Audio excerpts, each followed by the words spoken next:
সেদিন এক আপু আমাকে মেসেজ করেছে, মেসেজ করে বলতেছে, আপু আপনি কি সারাদিনই ঘর গোছান কিনা, এটাই কি আপনার পরিচয় কিনা? হ্যাঁ, আমি সেই আপুর উদ্দেশ্যে বলতে চাই যে হ্যাঁ আপু, আমি সারাদিন ঘর গোছাই, সংসার করি, বাচ্চা সামলাই, এটাই আমার পরিচয়। আর এটা করতে আমার যথেষ্ট ভালো লাগে।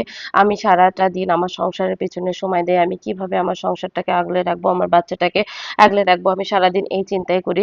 আমি অনেক পড়াশোনা করেছি, পড়াশোনা করার পরেও আমি কেন এসব কাজ করি, এটা নিয়ে অনেকের সমস্যা। এছাড়াও আমার একটা ছোটখাটো বিজনেস আছে, আমি সেটার পেছনে সময় দেওয়ার চেষ্টা করি। আমার বেশ কিছুদিন হলো বিজনেসটা অফ আছে। আর আমি ভেবেছি খুব তাড়াতাড়ি বিজনেসটা আবার আমি শুরু করব। যাই হোক, সবাই আমার জন্য দোয়া করবেন, আমার বাবুর জন্য দোয়া করবেন। আর আমি যেন খুব মন দিয়ে আমার সংসারটাকে গুছিয়ে একদম সুন্দর করে আমার সংসারটা করতে পারি, আমার মনের সবকিছু আমি পূরণ করতে পারি।